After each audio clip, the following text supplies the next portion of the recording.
Hellenistic warfare and warships.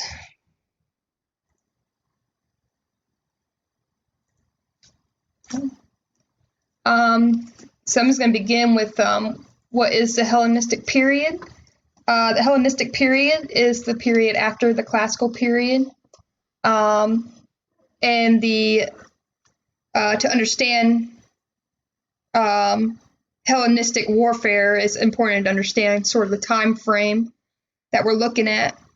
So the definition of the Hellenistic is basically to imitate Greeks.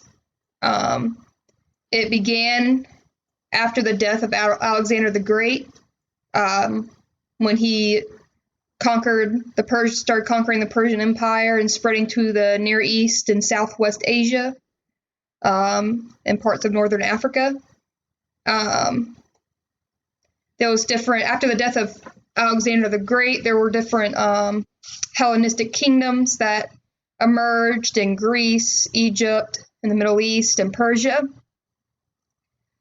The Hellenistic rulers imposed Greek culture and the Greek language into these regions, and resettled Greek people into the communities, and conquering lands, even renamed to Greek standards. During this period, there was a lot of coexistence between Greeks and the traditional local cultures. And this period ended during the Battle of Antium, sort of like when the Roman Empire began. So the Hellenistic period, it was a period with major changes in warfare. Generals started to compete in tactics and planning and experimentation. Hellenistic war culture was open to more foreign ideas rather than the traditional ones. But they still weren't ashamed of giving up old methods. And a major kind of element of Hellenistic kind of military was that they were very adaptable. So the origins began with Philip II, Alexander's father, where we started seeing the transition to this change in warfare. We started seeing sort of military reforms. Let's see, a movement to new and broader types of strategy, innovations, and equipment. A movement towards kind of an experimentations of new tactics. We start to see an increase in a sense of military professionalism during this time, an increase of mercenaries, improvement in methods of fortification, experimentation and innovation weapons, and the development of military training manuals, and also the Macedonian phalanx. So this infantry formation was developed by Philip II, but was used by Alexander the Great. Basically, the main weapon of the soldier was a sarissa. It was a huge pipe, about 4 to 6 meters, with a sharp arrowhead. The secondary weapon consisted of the cowpiece, that was used for close quarters. The armor of this period was pretty much similar to the hoplite armor, except for they wore Thracian helmets, which protected the peaks over their eyes and large cheeks. The swords, the shields were smaller than the hoplite shields. And the overall purpose of this new tactic or formation was to hold the enemy while the cavalry struck from behind. The formation itself, the first 5 rows would lower their spears, and the other ranks would hold up their spears to deflect any incoming arrows. One of the main disadvantages of this formation was a lack of mobility. Basically, the formation was very vulnerable on the flanks and from behind.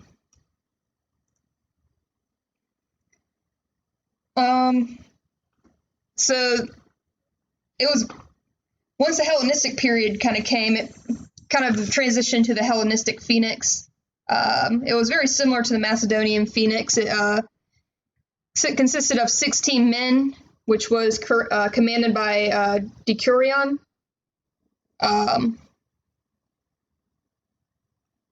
The Lacos was 32 files, formed a peak, which was a block of 512 men.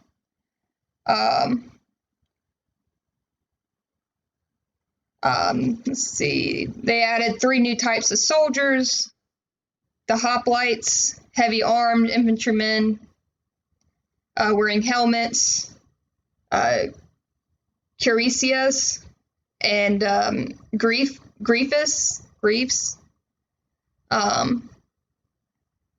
The next soldier was the pelta.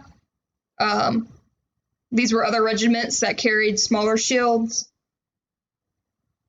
And the third type of soldier that was added was Thureophoros.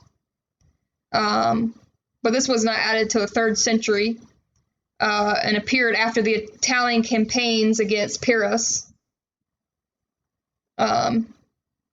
These last type of soldiers carried oval-shaped shields. Their main function was a defense of the border areas for rapid mobility, far-range weapons, which was a javelin, close-range weapons, disadvantage facing heavily armed troops, but their disadvantage was facing heavily armed troops from close up. I also would like to note the difference between a javelin and a spear. The javelin is used for throwing for long distance, and the spear is not used for throwing. It's used for stabbing, close range, sort of fighting. Another change in the Hellenistic formation was the civilian phalanx, which consisted of merchants, which actually became kind of a key part of the military system. But it didn't mainly compose of mercenaries. There was also supply specialist units and to sort of support the main force, which we kind of see, actually we do see in the military, our modern military. This was suited for, this phalanx was kind of suited for plundering to prevent a counterattack on the main body. And there was sort of 2 ways of recruitment for the civilian phalanx. It was either direct individual recruitment or treaty of alliance with a city or nation. Outlined circumstances under which the king would ask for military assistance. Also detailed, the agreement would also detail service conditions, including pay. Kind of a main example of this is the Cretan archers that the Hellenistic armies enlisted and formed units of troops equipped in the Cretan manner. Now we go to the cavalry. The purpose of the cavalry is a strike force of armies of elite heavy cavalrymen. Their equipment normally consisted of helmets and cuirasses. They wore boots to prevent the horses' rough hair from affecting the legs. Because this was very important because there was no saddles during this period, like we have today. The cavalry spear fitted with both a hand and a butt. used by Alexander's comrades and his Hellenistic successors. The 3rd century, by the 3rd century, they added a cavalry shield of the Celtic type, and eventually adopted the Iranian development of full armor for both the horse and the rider. Other groups of cavalry consisted of the Cathufret, which was the horse and the rider covered in full battle rattle. The prodormoi, used for scouting and flanking the enemy during battle. The Thoriophori, light cavalry that carried long shields to protect riders and horses. And the horse archers. The name explains its own function, but this was likely supplied with non-Greek riders. And the Tarentine, this was a mounted javelin man that threw from afar. Sometimes he even dismounted from the horse for close quarter combat. The sort of disadvantage to the cavalry was the amount of resources that went into supplying cavalry was extremely high.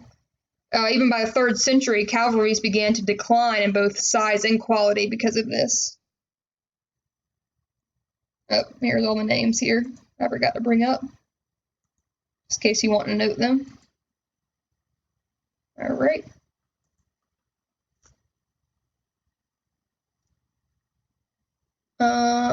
Let's see. Hellenistic war and society. So Philip II and Alexander redefined the meaning of being a soldier. There was a complete reform of warfare and military within the society. It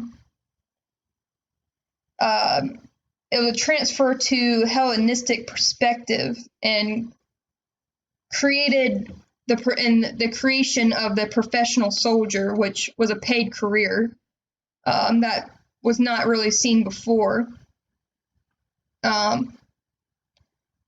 Warfare as a special skill, and also the rise of importance of engineering and logistics. So compared to the classical warfare,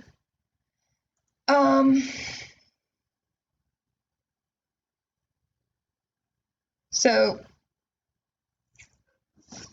first, understanding of the classical tactics and strategy was during the classical period, warfare was rather simple. Armies would just directly march to the enemy and either engage in battle on an open field or surround the city.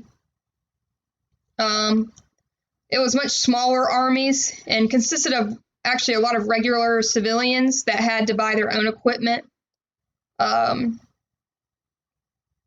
Once the campaign ended, the civilians would return back to their farm or wherever they came from. So basically, by the time of the Hellenistic period came around, military began to become the focal point in society. There was even a lot of communal competitions that centered around military skills. Training was made more regularly available, which actually created a better quality and disciplined soldier rather than your just typical farmer just kind of coming on a campaign for a year and then coming back home with very little training, very little to no training.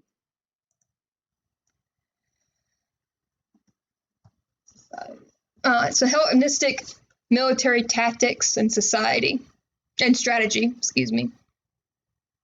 As war became more broad and competitive, basically there had to be better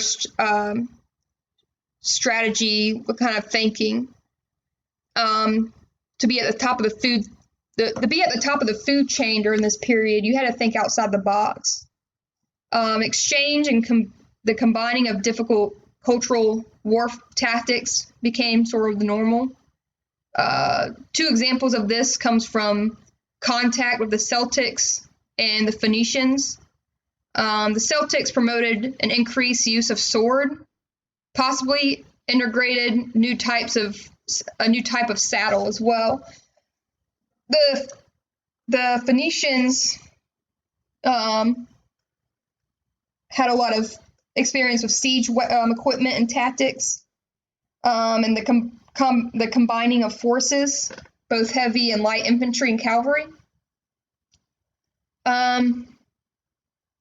And then instead of one large military operation happening at one time, by this time there was multiple military operations occurring simultaneously. So that means that new communication methods would have had to been developed. So they start actually asking the question as well. They start looking into the question of, is war, campaigning, or battle worth the risk? So basically they started looking, by the 2nd century, they started looking more at indirect approaches to warfare. Can we affect something or someone remote from the area of operation? Cutting off supplies to the enemy, and just indirect warfare. Other decision-making factors included, I was going to list them all and then explain them.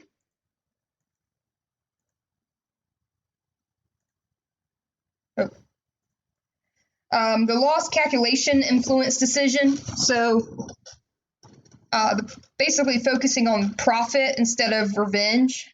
In the classical period and back, there was a lot of military operations that sort of started over revenge rather than profit. Maintaining loyalty from the own army and preventing treason. Too much power for generals could lead to civil fighting for power. We see that a lot in Rome. The question of, can a fight be avoided? The expense of a soldiers and resources, and instead gain strategic advantages. One example, economic blockage, which I mentioned before. And consider backlash from civilians or the prisoner population. Basically just limit the amount of damage done on the enemy's property and people. And then lastly, use treason to capture the city. There's just kind of most of these actually are just uses of indirect warfare. Hellenistic logistics. So Philip II reformed logistical innovations and methods of carrying supplies along with the military. Ships were used to transport supplies. However, ships were large and consumers of resources as well. Or ships were large consumers of resources as well, just as with the cavalry. The building and maintaining of ships required a lot of resources. Overseas supplies became more advanced. Planning and choosing certain places to store supplies. The Cyprus was one of those places. A position made it essential to supporting operations in the east. Philip II also came up with portable mills for grinding grain into flour, and it actually became the norm for the Hellenistic period in the Roman army. The lack of planning or low resources caused problems. Alexander ran into a lot of supply problems at the time, and because he was marching through areas of little cultivation, he routinely broke his army into smaller units to fix this. Instead of marching as one whole, he would break into smaller units so that they could go out in a larger sort of span of area to find resources. naval warfare. So we start seeing, going to the Hellenistic period, naval technology improved drastically. Aspects that make Hellenistic different from before. So during the Hellenistic period, we start seeing an increase of complex warships, including rowing systems, an increase in hull dimensions, weight, structure, and even crew size. The source of the change kind of came in the late 4th and early 3rd centuries with the new goal of capture and defense of coastal cities.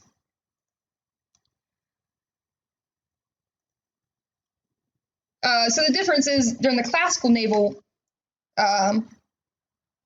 period, the naval force consisted of the triaries,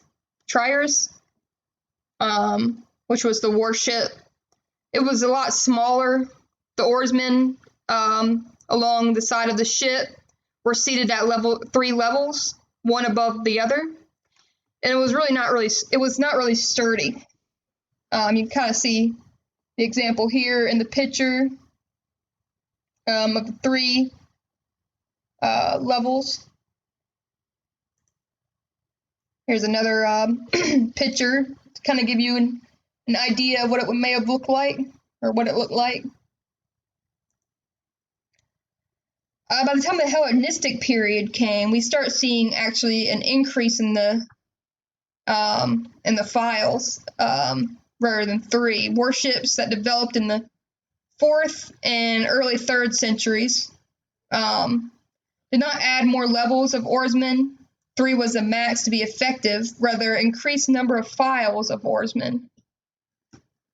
The purpose was not necessarily for attacking enemy ships, but for attacking cities and harbors. The advantages: it held more, it was broader beams, could hold larger numbers of Marines fighting on a fighting platform. The decks were higher, offering more space to throw missiles by hand or even catapults. Steadiness, difficult for smaller ships to attack. It was an ideal for throwing missiles and resistant to damage from being rammed.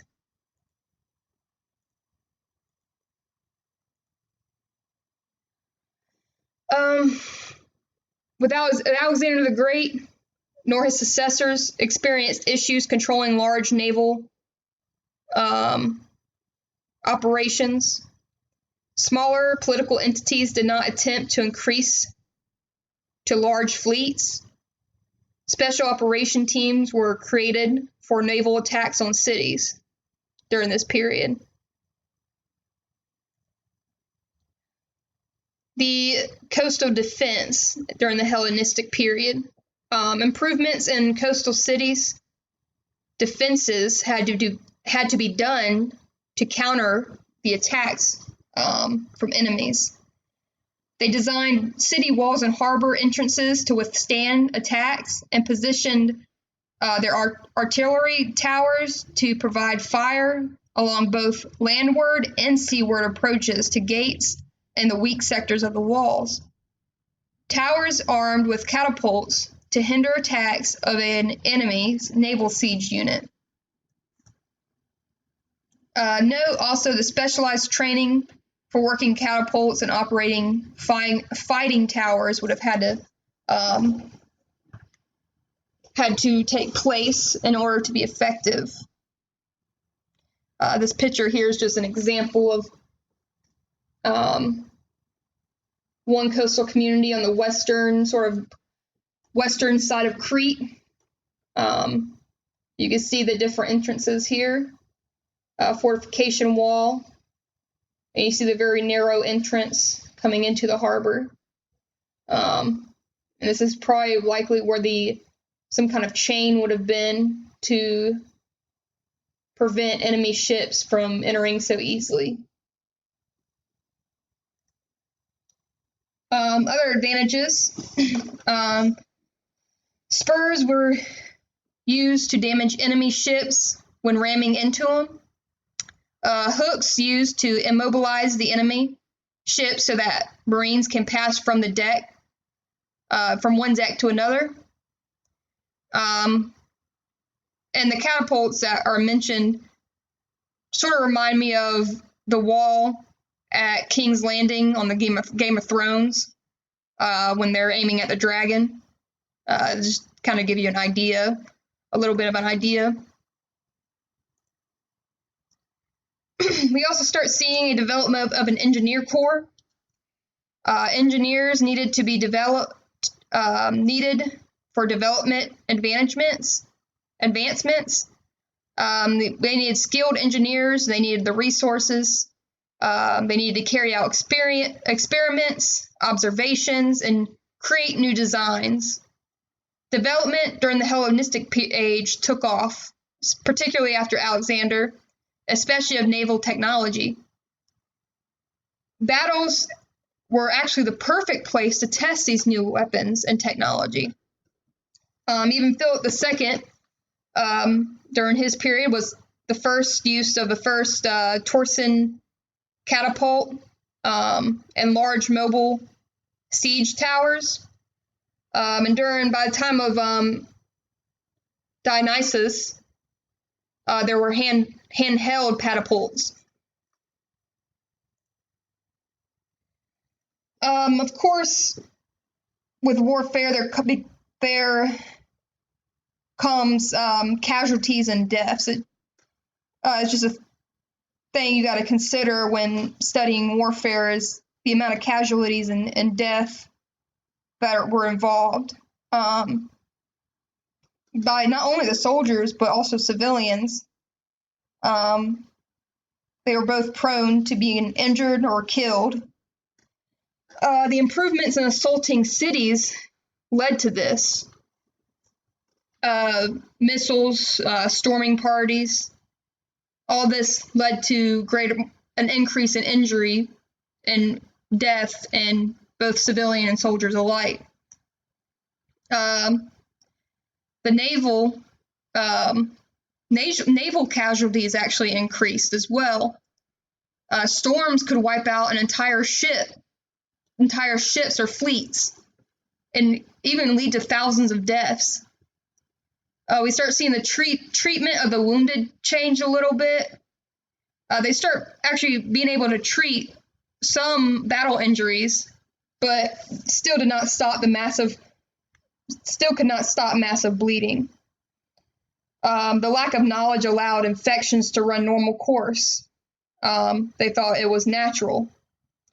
Other factors included explosions, accidents, illnesses, and deserting one's force, going AWOL.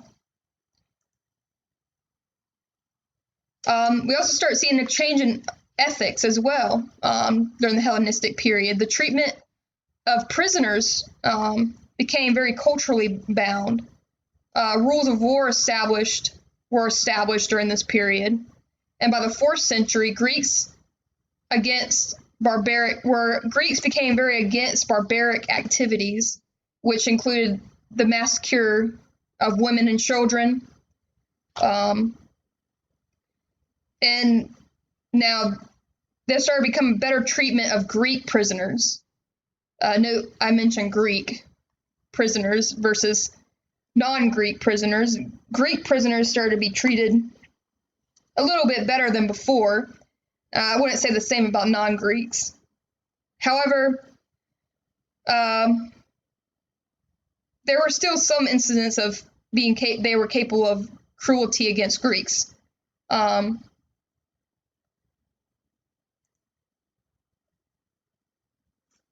So at the same time as the Hellenistic militaries were advancing and so forth, the Roman Republic was also in coexistence in their development. Differences, though, I'm going to list them.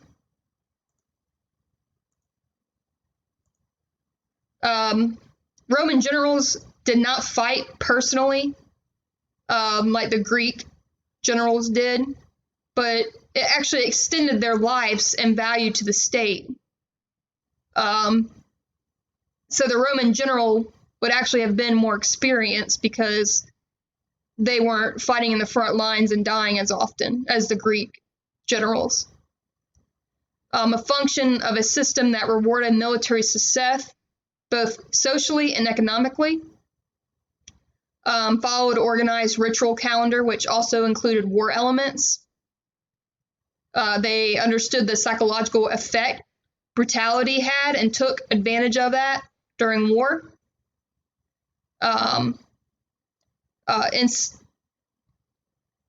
Incident of throwing a, there was an, so one example of that is the Romans really understood the psychological effects that war could have on people. And one example of that is there was an instance of the Romans throwing a leader's head into an enemy's camp, just to kind of scare them. They would also capture their enemies and sold them to work in the mines. I believe that's it.